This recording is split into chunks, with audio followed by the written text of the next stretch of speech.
আদতে আমরা তো অনেক বিশ্বের মুসলমানের কাছে বিশ্ব হিন্দুর দরবারে আমাদেরকে ছোট করে দেওয়া হয়েছে। কারণ কি, অন্য অন্য রাষ্ট্রগুলা বলবে দেখছুনি বাংলাদেশ পেলে মুসলমান কান্ট্রি। আসলে হুদা তারা বুয়া, তারা জানে না তাদের আসলে 90% শক্তি হলে কি হয়েছে, হিন্দুদের বেশি শক্তি। কথাটা আসবে কি আসবে না? কথা বলে আসবে কি আসবে না? তারা বাওয়ালের মতন শিকালের মতন বেশি পণ্ডিতগিরি হলে যা হয়, শিকালে বেশি বুদ্ধি করলে লেস কাটা হয়। জান তোমাকে বুঝাচ্ছি, সরকারকে আমি বুঝাচ্ছি। কারণ কি, সরকার তো ফেরেশতা না। কথা বলুন ঠিক কিনা? ফেরেশতার বললেই মানুষের ভুল হতে পারে। কে জানি একটা ট্রাফিক জেলে দিয়েছে, আমরা কোটি কোটি ডলার আপনাকে দিয়ে দিব। আপনি যদি এখন ক্ষমতা থাকা অবস্থায় মন্দির দিলে কারো বাপের ক্ষমতা নাই উদ্ধ করার। কারণ কি, এখন তো সরকার নেই। কথা বলুন ঠিক কিনা? যতদিন চলে মন্দিরটা আমাদের ফুটবে, মুসলমানের কোরআনের ভিতরে ঢুকে যাইব। বলে হুজুর এটা আবার মধ্যখান দিয়ে কি বললেন? দেখেন কোরআন খতম হয় কি হয়? হয় না? একটু কথা কয় না, না ওয়াজ করতেন না, কথা বুঝেন। কোরআন খতম কিছুক্ষণ আগে হইছে। কে? আমার আব্বা হুজুরের মুরিদ, তে বড় আশেক রাসূল ছিল। তার নাম ছিল মোহাম্মদ আমির। বাবার বেশি নানা নানা কইতো, কোনদিন বাবার বিরোধিতা করে নাই। এই পাগলাটার ঈমান কেমন ঈমান, তার ঈমানের কথা আমি বলতেছি, কইতাম না বাজান, তার ঈমানের কথাটা একটু বলে দিই। কত বড় প্রেমিক ছিলেন রাব্বা। তে কইতেছে আমি তো নবী চিনি না, আমি আল্লাহ দেখি নাই। এখন আমার একটা ছেলে হয়েছে, একটা আন্ডা নাই, একটা আন্ডা আছে। আমি এটা মানতে পারি না, আল্লাহ আমার এটা কি দিল? ও নানা, যখন ফতেপুর কাদুটি চান্দিনা থানা ফতেপুর ওই গ্রামে যখন ঢুকলেন, আমার আব্বার কদমে যাইয়া কয় নানা, ও নানা দেয় তো আল্লাহ, আল্লাহ তো আপনার মাধ্যমে রাজি খুশি হইলে কবুল হইয়া যায়। নানা গো, আমি আবাল নিতাম পারতাম না, বেরস দিলে আমার দিয়া যাইবেন, আমি আবালের পূজা করতাম না। সুবহানাল্লাহ কয় না? ইরা কঠিন পরীক্ষায় লুকাইতে পারলা। খুব খেয়াল করেন, কচ্ছপ চিনেননি? কচ্ছপ এখন কচ্ছপ দেখা যায় না বাবা। কারণ কি, হিন্দু বেশি হয়ে গেছে। কারণ টাকার মধ্যে হিন্দুদের মন্দির। আমার কথা কয় না? টাকার মধ্যে হিন্দুদের মন্দির, যার কারণে কাসিম বেশি দেখা যায় না। আগে দেখা যাইতো কাসিম যখন আপনার রৌদ্র আলো পাওয়ার জন্য রৌদ্রের কাছে আসতো, তখন একটা মানুষ দেখলে কল্লাটা লুকায়ালা। কথা কয় না? আসলে লুকায়নি। প্রেমরশি দিয়া তুমি যদি জালালিরে বানতা, তুমিও জালালি হইয়া যাইতা। জালালিরে যে দেখছে আমার জালালি লুকায়া যায়, এই জন্য তোমার থেকে দরবার ভালো লাগে না, বিরিয়ানি ভালো লাগে, সিন্নি ভালো লাগে। হাকিকতে তুমি যখন প্রেমে লাগাইবা, দেখবা তুমি আমার মুর্শিদ নূরানির নজর দিলে তুমি জালালি হইয়া যাইবা।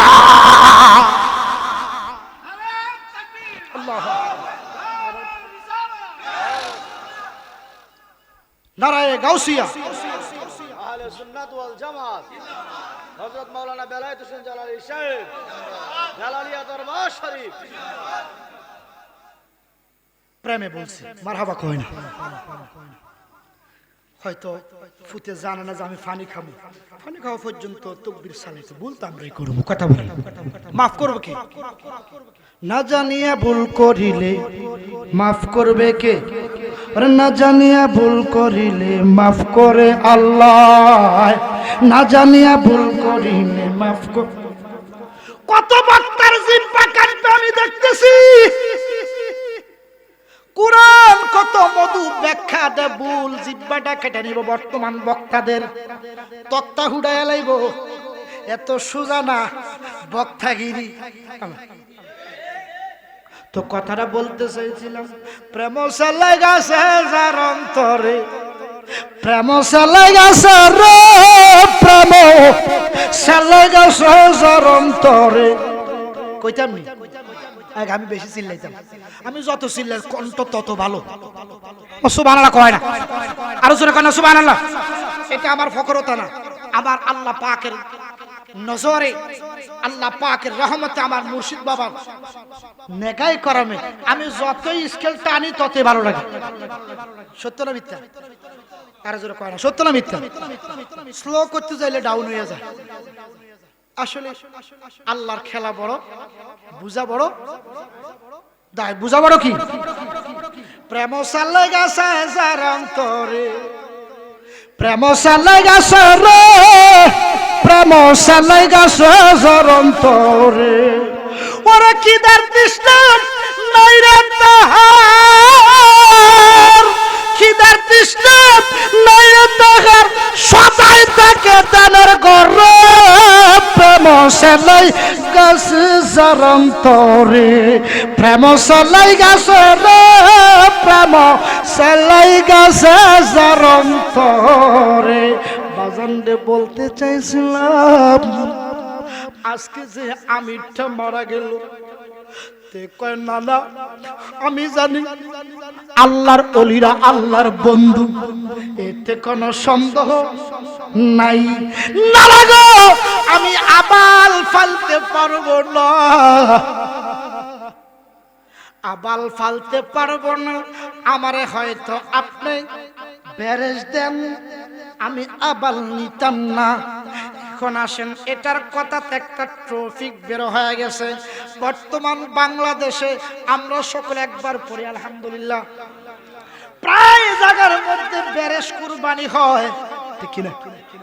কিছু কমেছে, মাসলা তারা বুঝতে পারছে আসলে সুন্দর হলো ব্যারেজ, ব্যারেজের মতো সুন্দর হয় না। ওট বলেন, মহিষ বলেন, অন্য অন্য ইত্যাদি পশু বলেন, আমার আল্লাহ কয় তাসুরুন নাজিরিন।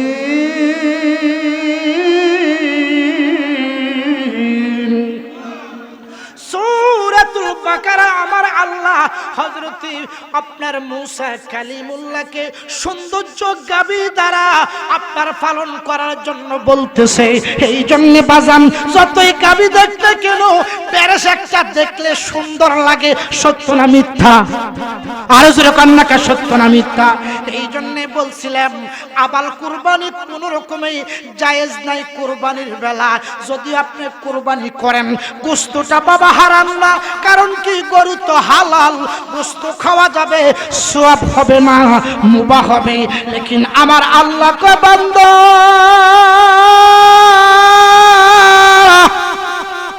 ও আমার বান্দারা, আমি কুরবানি দিতাম না, আমি তোরে পরীক্ষা করেছি, আমি খলিলরে পরীক্ষা করছি রে, আমার খলিল পাস হয়ে গেছে। এই জন্য খলিলরে কিয়ামত পর্যন্ত আমার হাবিবের মিল্লাতে রাখছি। যতদিন পর্যন্ত দুনিয়া থাকবে ততদিন পর্যন্ত আমার খলিলরে বুঝবে না। ওরে খলিলকে দি, খলিলকে আগুনে ফেললো নমরুদ শয়তান, আরে খলিলকে আগুনে ফেললো নমরুদ বেঈমান। আরে আল্লাহ একটু দয়া হইয়া, আল্লাহ একটু দয়া হইয়া আগুন ফুল বাগান। আল্লাহ তুই রে তুই, মাওলা তুই রে তুই, আওয়াল আখের মাওলা তুই রে তুই, মাওলা তুই আওয়াল আখের। জোরকান্না সুবহানাল্লাহ। অন্য দূরে চলে গেলাম, আসল কথায় আসেন। আবাল কথা বুঝছেন না? না গো না না, আমি এক আন্ডাওয়ালা সন্তান নিতাম না। আপনি তো আল্লাহর বন্ধু, এই জন্য প্রেমের জালে ধরছে, জালালি আর ছুটতে পারে নাই। সুবহানাল্লাহ কয় না ফিসেতে তার ঘুমাই গেছে এই কথাটি আর 50 বছর হাইতি নি বেটা গুতাই বিয়ার হাই অলিদেরকে গুতাইতে হয় বেটা কোন গুতানি প্রেমের গুতানি আর তো হাইসিয়ার খাইমার ঘুমাই বেটা কতদিন চলি যাস তার ভাই আজ আমিরে গেছে গা বয়সটা 35 হইতো না 40-এর কাছাকাছি হইতো না কিন্তু চলে গেছে এই যে আমার বাগিনা আমাদের মাদ্রাসায় লেখাপড়া করছে আর মাশাআল্লাহ এখন জামিয়াতে লেখাপড়া করতেছে রানিং অবস্থা শেষ এই জন্য আমার বাগিনার আব্বা মোহাম্মদ কামাল হোসেন জালালি বয়সটার কেন বলো চলে গেছে আল্লাহ ওনার আব্বার কবরটাকে জান্নাতের বাগান বানিয়ে দেন আব্বা হুজুরের মুড়ি এই জন্য বাজান ঘুমানোর সময় নাই কখন ডাক এসে যাবে তুমি টের পাইতা না এবারে আমি রেখো না না ও দাদা সত্য ঘটনা এখনো তার আহালুল্লাহরা আছে যে যার মধ্যকান্দি কথা কই যার আন্ডাটা ছিল না একটা আন্ডা এই খোলাটায় বাপটার লগে বেয়াদবি করছে সহ্য করতে পারে না স্ট্রোক করে মরে গেছে আমার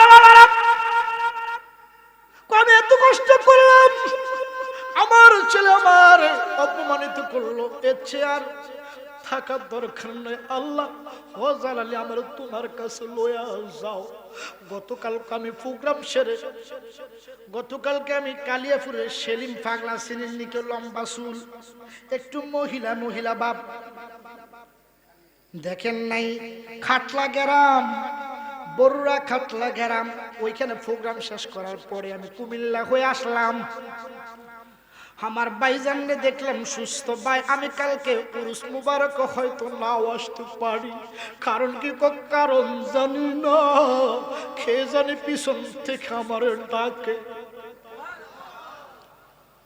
মাগরিবেতে ডুবে যাবে রে আমার এই সাদেরি লীলা মাগরিবেতে ডুবে যাবে কবরে যে দিনটাকে বেয়ামায় সকালে সন্ধ্যা বেলা মাগরিবেতে ডুবে যাবে রে আমার এই সকলের লীলা মাগরিবেতে ডুবে যাবে যে মরে যায় তার জন্য মাগরিব আমি লেট করতাম না কারণ কি আমি একটা রাত্রে এইভাবে কাটাই দিতে পারি আমার বাগিনা মাশাআল্লাহ জামিয়াতে সর্বপ্রথম এই অঞ্চল দিয়ে আমি জামিয়াতে 2005 সালে গিয়েছিলাম কয় সালে আমার আব্বা হুজুর আমাকে রহিমানগর রোড কালিয়াপাড়া হোসেনপুর গাউসিয়া ফাজিল ডিগ্রি রফিকুল ইসলাম প্রিন্সিপাল আমাকে কি জানি বলল আমার ছেলেটার মেধাটা তো তুখার তারে এনে দিতাম না কি বুঝা কি জানি না আমার মুর্শিদ আমার চট্টগ্রাম ফালাইয়া আমার বিরহের কান্না এত দূরে এত ছোট অবস্থায় কিভাবে থাকবো খোদার কসম রে আমার মুর্শিদের কারণে কে জানে আমার বুলাইলেছে শুধু কাল লেখাপড়া করার জন্যই বলতেছে আমার বাবার ওই কথাটা বলতে চাইছিলাম এই জন্য একটু খেয়াল করেন আমার মুর্শিদ বাবা জালালের উরুস যেহেতু এই জন্য আমি আয়াতে কারিমাটাও সেটাই নিয়েছি অনেক আলেম বলবে শহরের কথা না আলাম নাসের মধ্যে বলছে এই কথা তো বলে নাই মোল্লারে তর্ক করিস না তর্ক করলে জাহান্নামী হইবি তর্ক না করিয়া ভালোবাসলে দেখবি একদিন না একদিন সুপারিশের মাধ্যমে নবীর কাছে পৌঁছা যাইবি বাজান গভীর খেয়াল বলতে চাইছিলাম ওই আমির না আপনি তো আল্লাহর ওলি বেটা তোর কে কইছে একটা পরামর্শ দি আর এটা আল্লাহর ক্ষমতা আল্লাহ দিছে একটা আই কতদিন দিন বেটা আর কি শক্তি আছে সান লুকায় রে লুকায় লুকায় রে লুকায় রে লুকায় কয়েকটা সুপারি যেটার মধ্যে অর্থাৎ আন্ডাটা হয় নাই ওটার মধ্যে একটা সুপারি বানবি এক সপ্তাহ বানবি এই কইয়া জালালি আমার মুক্তার ভাই মুক্তার হোসেন জালালির শ্বশুর বাড়ি চলে গেলেন মাহফিলে এক সপ্তাহ হয়ে গেছে রে, ঠান্ডা তো আসে না, কন্যা না আমার ফাঁকি দিয়া না চলে গেল। আমি আর বুঝতে বাকি নাই। পরের মাসে আমার মুর্শিদ বাবা যায়া যখন কাদুটি শিরু ভাইয়ের হাজি বাড়ির মধ্যে যায়া যখন গেল, ওনার আব্বার নাম হলো কালু। ওই কালুটা এখন দুনিয়াতে নাই, তার মাটাও নাই। ওই যে এখন নানা আপনি বুঝে আমার লাগে পারলেন, একটা সপ্তাহ আমার সন্তানের আন্ডার মধ্যে আমি সুপারি দিলাম, আন্ডা তো আসলো না। নানা আমার সন্তান রে নয় আপনি ভালো পুরুষ বানান, আর নয় তো আপনি আবালটা লয়া যান, আমি নিতাম না।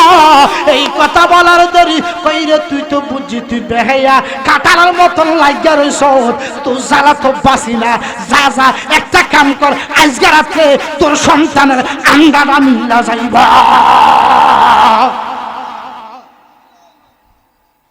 বাবা জালালি ওয়াজ করতেছে, 12টা বাজে গেছে গা, চলে গেলেন দরবারে। হুট করে তার নানির সাথে ঘুমায়। আমিরের ছেলেটার কথা বুঝছেন না, আমার এই যে মারা গেছে তার কথাটা আসলে পাশুমিকে চলে আসছে, টিস্যু মিশুই তো নাই।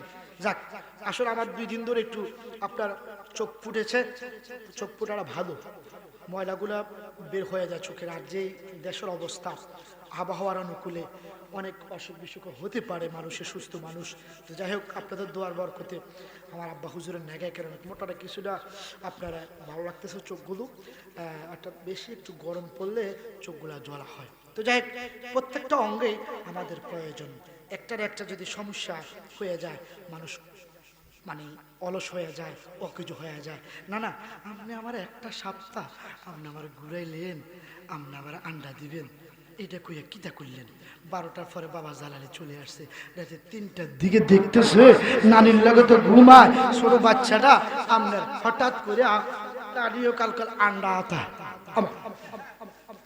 আজকে দেখেন কত বড় জিন্দাওয়ালি, কত বড় জিন্দাওয়ালি। ওইদিকে গেলে আর অনেক সময়ের ব্যাপার তাফসীরের। 3টা বাজতে দেরি, ওর নানি আপনার তার অন্ডকোষের মধ্যে হাত দিতে দেরি না, দেখতেছে 2টা আন্ডা। তাকবীর দানা, তাকবীর দানা, তাকবীর দানা, নারে তাকবীর। মুর্শিদ বাবা জালালি, মুর্শিদ বাবা জালালি। এই পুরুষ আসছে আপনারা, আমার বাবা অনেকগুলা জিন্দা কারামত উনি দেখিয়ে আল্লাহর নবীর দিদারে গিয়েছে। দিদার একটা, মরণ আর একটা। তো এই জন্যে আলাম নাশরাহর একটা তাফসীর ইবনে কাসিরের মধ্যে এসেছেন, আমার নবী মানে ধরেন আল্লাহর হাবিবের 44 বছর দুনিয়াবি নবীজির বয়স সম্পর্কে যদি আমি ধরতে যাই, দুনিয়া হয় নাই তার আগেও আমার নবী ছিলেন। দুনিয়ার বয়স চলতেছে 62,53,36,003 দিন। তো কত নবীর বয়স? আমরা নবীর সন্তান, আমরা রুহানি সন্তান। এই জন্যে আব্বারে আসছেন তো বাবা জালালির কাছে। আমার নবী 43 থেকে 44 বছর বয়সে আমার নবী হঠাৎ একটা জঙ্গল দিয়ে হাঁটতেছে, হঠাৎ করিয়া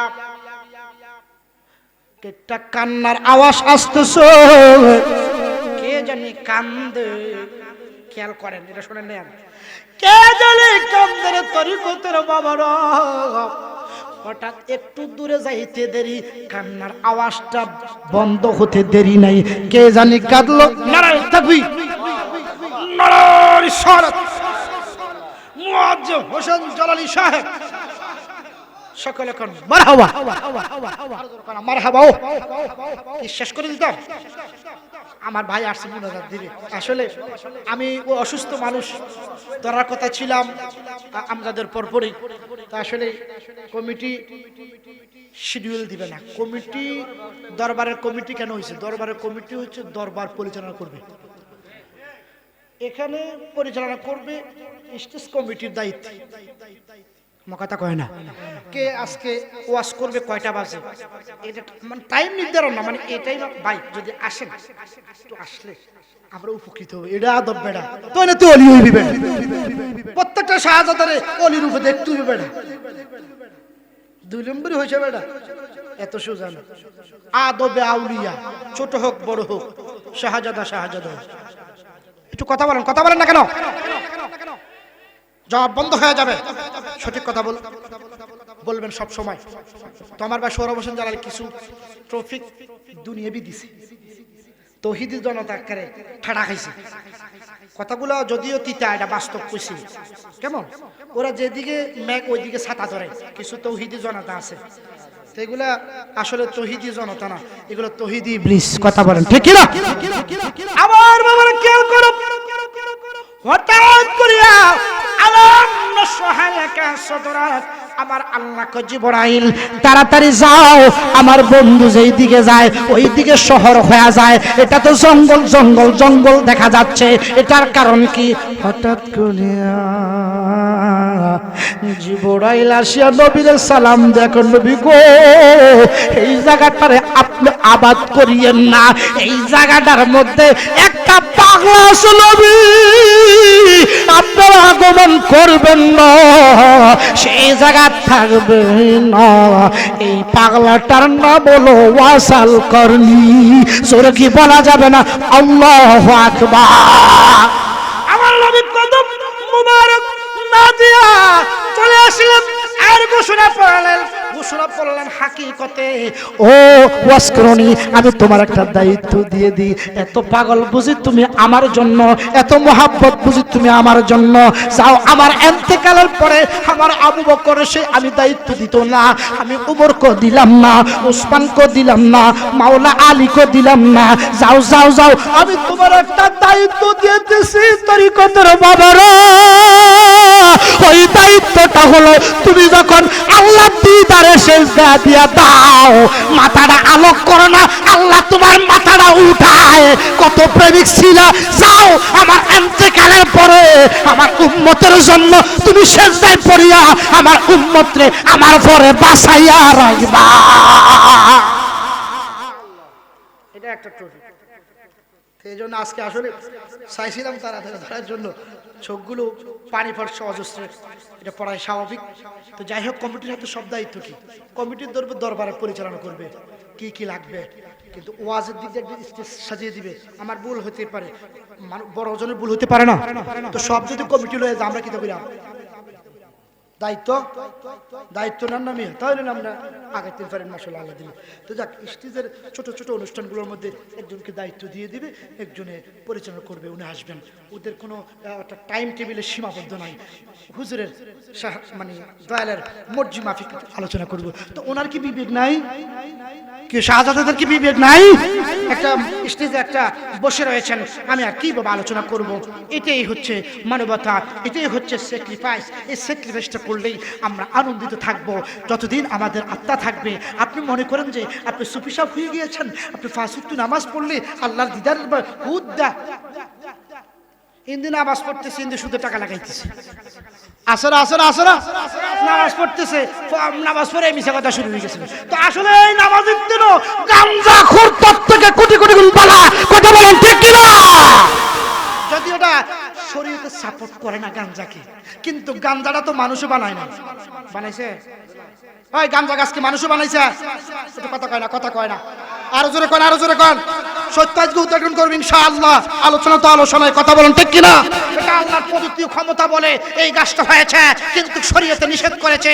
কারণ কি? এটা খাইলে তোমার জ্ঞান শক্তি থাকবে না, অন্য চিন্তায় চলে যাবে, যার কারণে ওয়াজ করনি পাগলা বলতেছেন তাবাররুকা রুজালাহু ওয়া নাবিয়্যাকা মিন বাদিহি ওয়া নূরুল আজলা। ইয়া রাসূলুল্লাহ, আপনি আমাকে দান করার জন্য বাহিরি বাতিনি একটা দান করার জন্য পাওয়ার মান দিয়ে দেন। আমার নবী পাওয়ার পাওয়ার কারণে একটা পাতা গজাইছিল, সেই পাতায় গজানোর মাধ্যমে একটা গাছ উৎপন্ন হলো, সেই গাছটাকে হঠাৎ করে পাক পাঞ্জাব আব্দুলের একজন মা ফাতেমার কলিজার মধ্যে দিয়ে দিলেন। মা ফাতেমা যখন দুধ আপনার সন্তানের জন্য রাখলেন, সন্তান খাবে, সন্তান ভক্ষণ করবে, ভক্ষণ করতে পারে নাই, তৎকালীন মাওলা আলী এসে সেই দুধটা ভক্ষণ করলেন। ফাতেমা বলল, কি করলা, কি করলা? এটা তো আমার বুকের দুধ ছিল সন্তানের জন্য রাখার জন্য, তুমি কি করলা?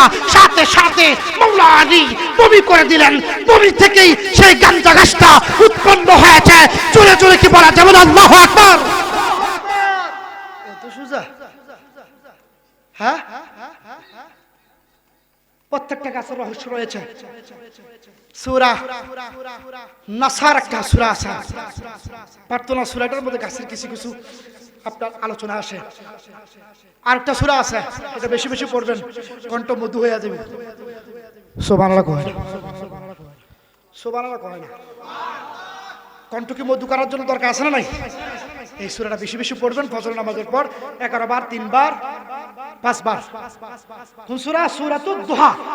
এটা পড়বেন, কণ্ঠটা মধুময় হয়ে যাবে আল্লাহর পক্ষ থেকে। অতএব আমিও সেই আয়াতটা ধরলাম না, ধরতে গেলে অনেক সময় আমার ভাই অত্যন্ত ভালোবাসেন। হয়তো ধরেন আমরা আসলে কি জানি, আমরা আসলে ভাইয়েরা অর্থাৎ মোহাব্বত অন্তর আছে, কিন্তু আসলে একজোটে চলতে পারি না, কি জানি লাজুক লাজুক লাগে, কথা কয় না, কথা কয় না। এই জন্য আসলে এটা আল্লাহ প্রদত্ত ক্ষমতা বল আমার মুর্শিদকে আমার আল্লাহ দান করেছে। তো যাই হোক, আমার ভাই মুয়াজ্জেম হোসেন জালালী সাহেব থেকে দোয়া নিয়ে আপনাদেরকে আর বিলম্ব নয়, অনেকে কোনায় কোনায় বসে গিয়েছে, বাবার মুরিদান্ডি বেশি। ওই যে আমজাদে কইয়া গেছে না, খাচ্ছুতে কইছে বেটা, বই দেখতে পারছ না বেটা, কিছুক্ষণ আগে রহমতের বৃষ্টি দিচ্ছে, তারপর তোকে সাথে তোকে হানির মধ্যে সুবানের দরকার। তো কয় মুখ ফুটান কিনলে তোরা বই না থাকবি বেটা। হ্যাঁ, ফিরে গেছ কেন? আকাশে না সবাটা গোয়ালো হারাহারি করস। হ্যাঁ, তোরা জানোস আর কারামত তো জামাল রে, আমি হেকমত দিয়ে বেড়া তারা মুরিদান বানাইছে, লক্ষ লক্ষ মুরিদান জামালে সান্দিনা। যাক, আমরা আমার জন্য দোয়া করবেন, আপনার জন্য আমি দোয়া করি, যাহাতে সদারত থাকেন এবং অর্থাৎ তাজিম রাখবেন, ভালোবাসা রাখবেন, প্রেম রাখবেন। বাবা, দুনিয়া কয়দিন বাঁচবেন, কয়দিন বাঁচবেন? একটা মানুষ যদি খারাপ হয়ে যায়, তাকে আগলিয়ে ভালোবাসা দিয়ে দিয়ে তাকে আপনি কি করতে হবে? জয় করতে হবে, তাহলে আপনি সাকসেস হবেন। আপনি নামাজ পড়েন, সবসময় পড়েন, একটা মানুষকে নামাজি বানাইলে এটার উসিলা নাজাত পেয়ে যাবেন। আল্লাহ পাক আমাদেরকে কবুল করুক। এই বলে আমার অগাছ হলো আলোচনা। তাফসির প্রায় 5টা তাফসির খুললে আমি মোটামুটি ব্যাখ্যা দিতে পারতাম। আমি তাফসিরগুলো অধ্যয়ন তো করেছি, বিশেষ করে এখন মনে হয় 20 কোটি টাকার কিতাব হবে বর্তমান, আগে ছিল 6 কোটি টাকা। জামিয়া 6 তলায় গিয়েছ, হ্যাঁ, হাজার কিতাব আর কিতাব বেড়া, মা না কিতাব পড়ছে আর কিতাব কিনে দরকার কি? সেটা হরি এটাই মুখস্থ হয়ে যায়। সুবহানাল্লাহ কয় না রে? অনেকে মারে না, মুখস্থ করলে হইতো না তো, গ্রামাটিক্যাল বুঝতে হইব, তাতিম্মা বুঝতে হইব, খোলাসা বলব, 14টা আলাম লাগবে বেড়া গ্রামাটিক্যাল বুঝতে হইলে। বহুত কষ্ট মার খেয়েছি মহিউদ্দিন হুজুরের, তে সুযোগ দিতে চায় না। জিওলক উনি মারা গেছে, বাবা হুজুর মারা গেছে, কি সুন্দর বাবা আমাদেরকে বুঝাইতেন। আল্লাহ ওই সেই খেদমতের উসিলায় আল্লাহ যাতে তার কবরটাকে জান্নাতের বাগান বানায় দেয়। এখন 20 কোটির উপরে কিতাব আছে জামিয়ার 6 তলায়, এখন আরো অনেক উন্নত হয়ে গেছে। আমি প্রায় 11 বছর মনে হয় এখন ওইদিকে অর্থাৎ দিদার হয় না, সাক্ষাৎ হয় না, যেতে পারি না। দূর মানুষকে বোকা নাকি? আমি কি কইছি আপনারা বুঝছেন? কিতাব পড়েছি কোথায়? চট্টগ্রাম জামিয়া আহমদিয়া সুন্নাহ কামিল মাদ্রাসা, অধ্যয়নরত দিয়েছে ছাত্রদেরকে পড়তে। তো যাই হোক, আমি অনেক আপনাদেরকে কষ্ট দিয়ে ফেলেছি। আমার ভাই অসুস্থ মানুষ, ডায়াবেটিস অত্যন্ত বেশি। ভাই আজকে আমিরের লাশ দেখে আরো শোকাহত হয়ে গিয়েছে। আমির কিভাবে মরে গেল? এত সুস্থ মানুষ, আসলে সবাই শোকাহত। আমরা দরবারে যারা দরবার শুনে সবাই শোকাহত। আল্লাহ যাতে আমার মুর্শিদ বাবা জালালী দিদারে আমার নবীর কাছে যাতে পৌঁছে দেয়, সকলে বলে আমিন। আসসালামু আলাইকুম ওয়া রাহমাতুল্লাহি তাআলা ওয়া বারাকাতুহু।